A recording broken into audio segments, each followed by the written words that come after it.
Assalamualaikum warahmatullahi wabarakatuh.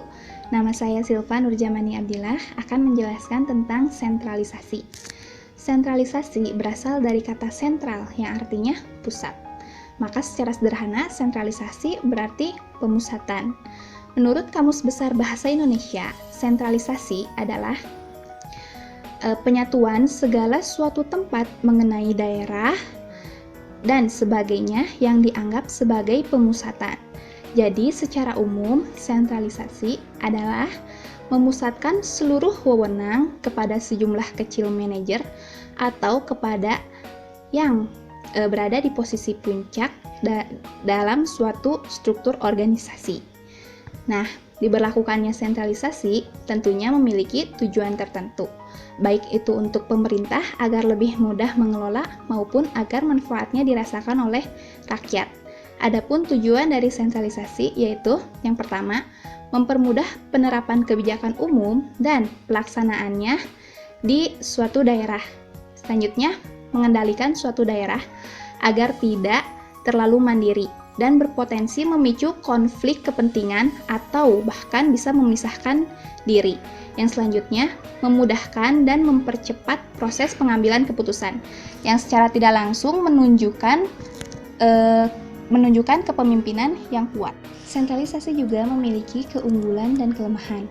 Adapun keunggulan sentralisasi, yang pertama, organisasi menjadi lebih ramping dan efisien. Seluruh efektivitas organisasi lebih terpusat, sehingga dalam pengambilan keputusan lebih mudah. Yang kedua, perencanaan dan pengembangan organisasi lebih terintegritas. Yang ketiga, peningkatan resource sharing dan sinergi. Sumber daya dapat dikelola dengan lebih mudah dan efisien karena lebih terpusat. Yang keempat, pengurangan redundansi aset dan fasilitas. Satu aset dapat digunakan secara bersama-sama, tanpa harus menyediakan aset yang lain untuk pekerjaan yang berbeda. Yang kelima, perbaikan koordinasi. Koordinasi menjadi lebih mudah karena adanya unity of command. Yang selanjutnya, pemusatan expertise. Keahlian dari anggota dapat dimanfaatkan secara maksimal karena pemimpin dapat memberikan wewenang. Nah, adapun kelemahan dari sentralisasi itu yaitu yang pertama, kemungkinan penurunan kecepatan dalam pengambilan keputusan. Yang kedua, penurunan kecepatan untuk merespon perubahan lingkungan organisasi sangat bergantung pada daya respon sekelompok orang saja. Yang ketiga, peningkatan kompleksitas pengelolaan. Pengelolaan organisasi menjadi lebih rumit karena banyaknya masalah yang ada di unit bawah organisasi. Yang selanjutnya, perspektif luas tapi kurang mendalami. Pimpinan organisasi akan mengambil keputusan berdasarkan perspektif organisasi secara keseluruhan, tapi tidak atau bahkan jarang mempertimbangkan implementasinya akan seperti apa. Sekian yang dapat saya sampaikan. Wassalamualaikum warahmatullahi wabarakatuh. Assalamualaikum warahmatullahi wabarakatuh. Perkenalkan, nama saya Trianti Agustiani dari kelompok 6. Di sini saya akan melanjutkan tentang pemaparan materi mengenai sentralisasi. Yang selanjutnya yaitu ada ciri-ciri sentralisasi.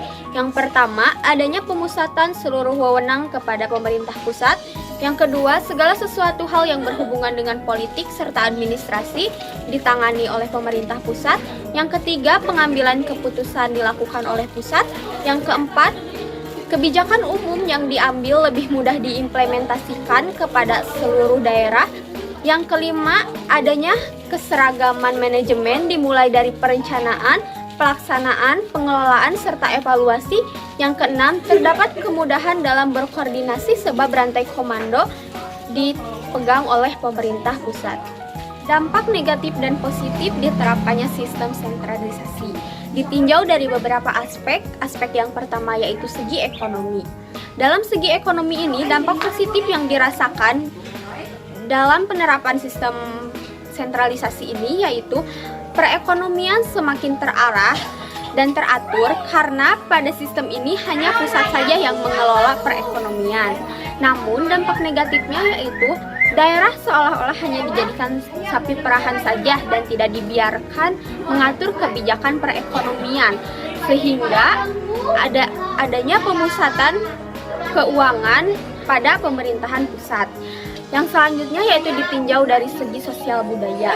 Dampak positif yang dirasakannya yaitu perbedaan kebudayaan yang ada di Indonesia dapat dipersatukan, sehingga setiap daerah tidak menonjolkan kebudayaan masing-masing dan lebih mengutamakan kepada semboyan Bhinneka Tunggal Ika yang dimiliki bangsa Indonesia. Namun ada dampak negatifnya, yaitu pemerintah pusat begitu dominan dalam menggerakkan seluruh aktivitas negara. Dan yang selanjutnya yaitu ditinjau dari segi keamanan dan politik. Dari segi keamanan sendiri, dampak positifnya yaitu keamanan lebih terjamin pada masa diterapkannya sistem sentralisasi, karena jarang adanya terjadi konflik antar daerah-daerah yang dapat mengganggu stabilitas keamanan nasional Indonesia. Namun, dampak negatifnya sendiri yaitu timbul atau lebih menonjol organisasi-organisasi kemiliteran, sehingga organisasi kemiliteran sendiri mempunyai hak yang lebih daripada organisasi-organisasi lainnya. Kemudian dampak positif dari segi politiknya adalah daerah tidak perlu pusing-pusing pada permasalahan yang terjadi akibat perbedaan pengambilan keputusan, karena seluruh keputusan dan kebijakan dikoordinasi oleh pemerintah pusat. Namun negatifnya yaitu terjadinya kemandulan diri daerah karena hanya terus tergantung pada kebijakan yang diberikan oleh pemerintah pusat. Dan yang selanjutnya ada contoh dari sistem sentralisasi. Di Indonesia sendiri asas sentralisasi diterapkan pada beberapa lembaga aparatur seperti lembaga yang menjamin keamanan negara yakni TNI. Wewenangnya dalam TNI sendiri berpusat atau dipusatkan pada 3 titik utama, yaitu udara, laut, dan darat. Dan sentralisasi sendiri diterapkan pada bank, yakni Bank Indonesia. Bank Indonesia menjadi pusat atau titik utama kebijakan perbankan dan moneter. Sekian dari pemaparan materi tentang sentralisasi. Assalamualaikum warahmatullahi wabarakatuh. Saya Indra Sudrajat akan menyampaikan materi tentang dekonsentrasi. Dekonsentrasi adalah sebuah kegiatan penyerahan berbagai urusan dari pemerintah pusat kepada badan-badan. Terus misalnya pelimpahan wewenang dari pemerintah kepada gubernur sebagai wakil pemerintah kepada. Yang ketiga, hal ini tercantum dalam Undang-Undang Nomor 5 Tahun 1974. Kemudian ketika sudah diterima oleh pemerintah, maka ketika melaksanakan tugasnya. Di Indonesia, penyelenggaraan dekonsentrasi ini diatur di dalam Peraturan Pemerintah RI Nomor 39 Tahun 2001 yang berisi tentang pembagian wilayah dan wewenang yang harus dijalankan oleh badan-badan dari pemerintah. Provinsi mempunyai kedudukan sebagai daerah otonom sekaligus adalah wilayah administrasi, yaitu wilayah kerja gubernur untuk melaksanakan fungsi-fungsi kewenangan yang telah dilimpahkan kepadanya. Gubernur selain melaksanakan asas desentralisasi juga melaksanakan asas dekonsentrasi. Besaran dan asas dekonsentrasi harus mempunyai sifat dekat dengan kepentingan masyarakat dan bermakna sebagai upaya mempertahankan dan memperkuat persatuan dan kesatuan bangsa dan keutuhan wilayah Kesatuan Republik Indonesia, serta meningkatkan pemberdayaan dan kreativitas masyarakat, serta kesadaran nasional. Di samping itu, pertimbangan dan tujuan diselenggarakannya asas dekonsentrasi yaitu 1. Meningkatkan efisiensi dan efektivitas penyelenggaraan pemerintahan, pengelolaan pembangunan, serta pelayanan terhadap masyarakat umum. 2. Terpeliharanya komunikasi sosial kemasyarakatan dan sosial budaya di dalam sistem administrasi negara. 3. Terpeliharanya keserasian terhadap pembangunan nasional. Yang keempat, terpeliharanya keutuhan kesatuan Republik Indonesia. Sekian dari saya. Mohon maaf bila ada kesalahan. Assalamualaikum warahmatullahi wabarakatuh. Assalamualaikum warahmatullahi wabarakatuh. Nama saya Nisrina Aida. Saya dari kelompok 6. Di sini saya akan menjelaskan sedikit tentang desentralisasi. Desentralisasi adalah pendelegasian wewenang dalam membuat keputusan dan kebijakan kepada manajer atau orang-orang yang berada pada level bawah dalam suatu struktur organisasi. Istilah desentralisasi sebenarnya adalah istilah dalam keorganisasian yang secara sederhana didefinisikan sebagai penyerahan kewenangan. Dalam kaitannya dengan sistem pemerintahan Indonesia, desentralisasi akhir-akhir ini seringkali dikaitkan dengan sistem pemerintahan. Karena dengan adanya desentralisasi, sekarang menyebabkan perubahan paradigma pemerintahan Indonesia. Ada beberapa tujuan desentralisasi, yaitu yang pertama, mencegah pemusatan keuangan. Yang kedua, sebagai usaha pendemokrasian pemerintah daerah untuk mengikutsertakan rakyat untuk bertanggung jawab terhadap penyelenggaraan pemerintahan. Yang ketiga, penyusunan program-program untuk perbaikan sosial ekonomi pada tingkat lokal sehingga dapat lebih realistis. Desentralisasi dapat dilakukan melalui 4 bentuk kegiatan utama, yaitu yang pertama, dekonsentrasi wewenang administratif, yaitu dekonsentrasi berupa pergeseran volume pekerjaan dari departemen pusat kepada perwakilannya yang ada di daerah tanpa adanya penyerahan atau pelimpahan kewenangan untuk mengambil keputusan. Yang kedua, delegasi kepada penguasa otoritas. Delegasi adalah pelimpahan pengambilan keputusan dan kewenangan manajerial untuk melakukan tugas-tugas khusus kepada suatu organisasi yang secara langsung berada di bawah pengawasan pusat. Yang ketiga, devolusi kepada pemerintah daerah.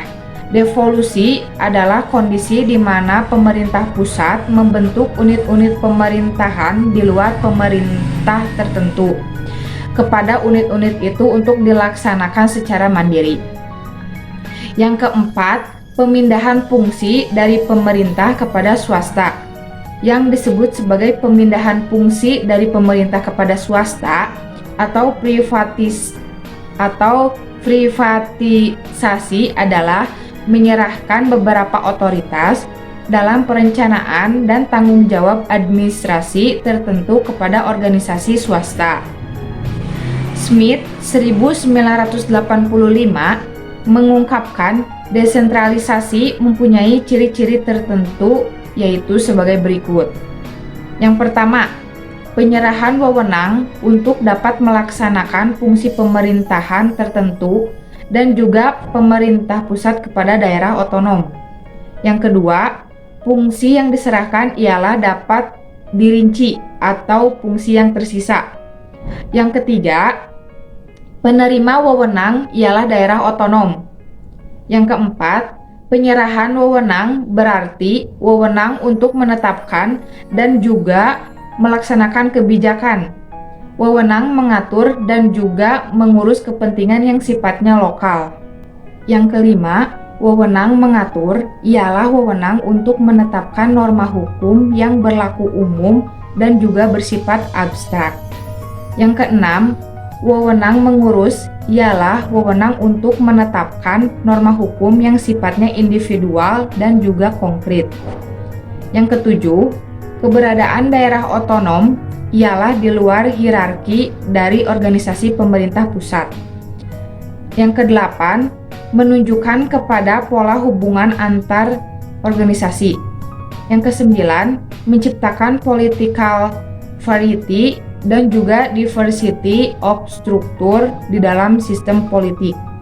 Konsep desentralisasi itu merujuk pada upaya merestrukturisasikan atau mereorganisasikan kewenangan, sehingga ada sistem pertanggungjawaban bersama antara instansi-instansi pemerintah atau unit-unit kerja pemerintah di tingkat pusat, wilayah, maupun tingkat lokal. Ada 3 kata kunci mengenai desentralisasi. Yang pertama, restrukturisasi atau reorganisasi wewenang. Yang kedua, sistem yang mengedepankan tanggung jawab. Dan yang ketiga, prinsip subsidiarity. Sekian dari saya. Mohon maaf apabila ada kesalahan. Wassalamualaikum warahmatullahi wabarakatuh.